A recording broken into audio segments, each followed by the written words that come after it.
Usiavwe rakpeye le okwo. Odoboro awon koko yora re. Akawu.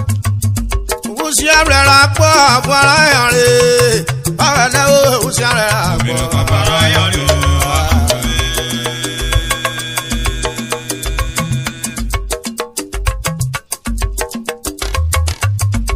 Usiavwe rakpo afara yare. Ode yoyo Usiavwe rakpo afara yare. Your daddy also okay,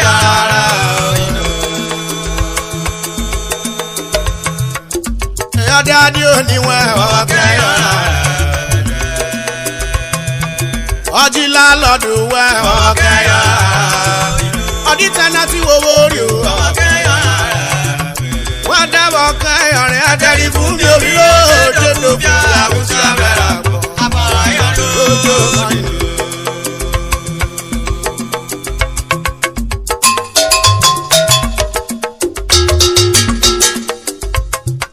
Usiavwe Akpo of what I hear. Mama will not take over.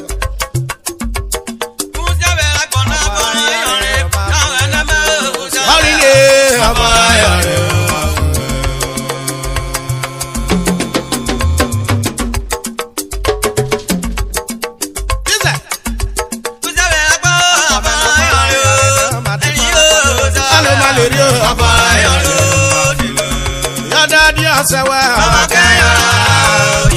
What do you worry? Okay. What do you pay? Okay. You must have worry. Okay. What am okay on it? Daddy from you, we are dead to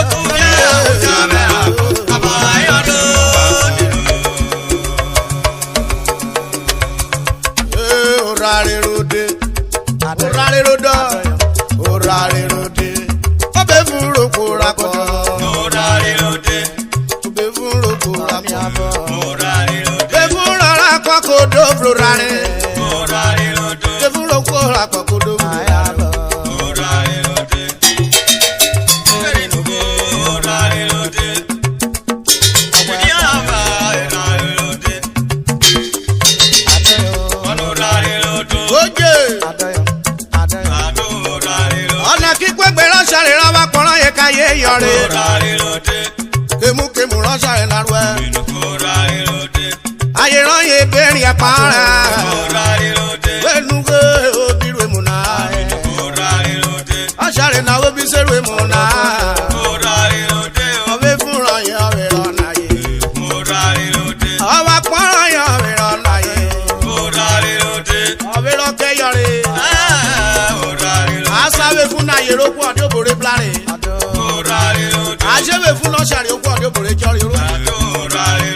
Wẹ́nugbé ọmọ kàbúrò tẹ́rì. Ìgbégbé lọ́ṣàrí nana. Ìgbéyàrá èké fún ẹlòmú wẹ́nà yé wẹ́nà wíwẹ́ gbọ́dọ̀ tẹ́lẹ̀. A ní kí wọ́n pọn àwọn ọ̀gá ayé mẹ́ta rẹ̀. Adákẹ́ ọ̀bòrò tẹ́rì o. Ọ̀ṣàrí nàkọ́ra dàgbàkà. Ọ̀dàgbàkà ó dé mbórí wéwì. Ọ̀pọ̀ ayé náà nọ̀ bí yóò mọ́.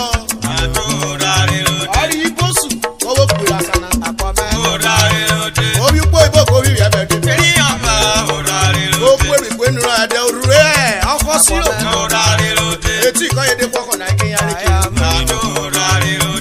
Máa mú èpínkùn. Òkòdó ń lura rẹ̀. Ẹ̀dẹ́kẹ̀ burú tẹ́rì ó èpínkùn. Ọ̀ṣàrè nàkọ́tàrè. Àná ìkádà wà yé ròyìn nẹ̀. Àná ìkádà wà yé rẹ̀ nánẹ̀. Bọ́dé pé nà kárí àyọ̀ fapá ọ̀wé nínú gbé rápọ̀. Ayé náà ní no problem. Wẹ́nugbé ó déré dùn ìgbéyà.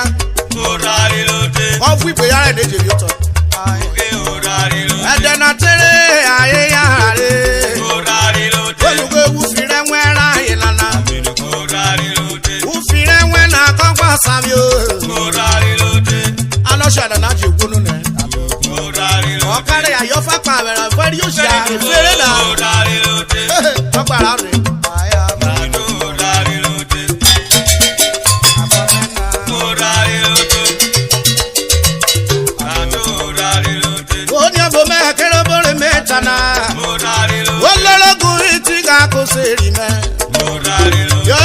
one no ye ke wa ba du be ke ya. Iba bi ki ra du be ke ya. O ku ki bi ba ki bi ba. Wa mo ado. Mrs. Edini esi ti ga. Oda ri ba bi ki ra na woko. Wa de buteri o. Ovi pe yara na igbe ka kare na ikotara ye. Aye na ko kidi nu roro pogo woko papa. Ugbe ya mo kono. O se awero adi bi ko wa ni sawara re je gbo na no ina kya. Aye na ko waru wewi. Obo ko to gbeduwe godo oru efufu na re. Adakari ebe ekwekweti na tawe akejo. Adakaje yokojo ti oyo ipegbe buwaro. Owo eteti ko gbe ki yo na bi yomi nana. Lo se na jegbo agbakamuro.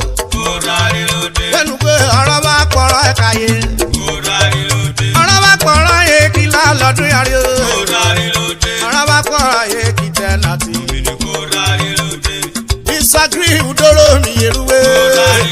Wa ba po wewo koko yora. Olorogun wa to itiga. Wa ba poro wewo koko yora re.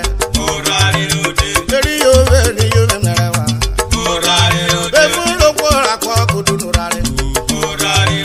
Ya de mi ko na yoto. Aye ba do ke mi ba ya.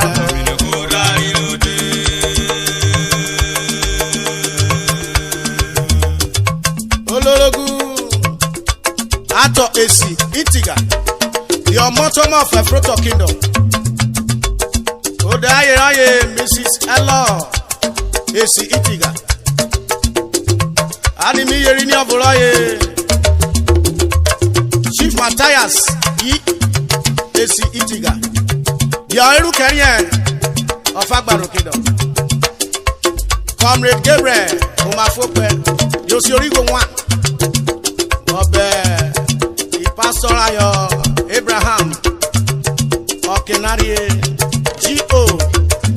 Hand of God Word Prophetic Ministry Ogara Agbaro Shaja Wadu Adeyero Waba Wakokiru Upedoke ye ni bloga Mine record depot Ye yo de Urhobo Ikaro today do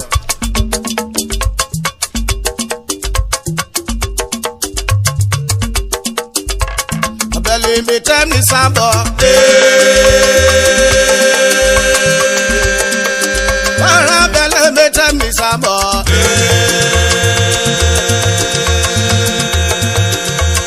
Bele me tell me sambo Aye na di no watch ana ogana ko dori eko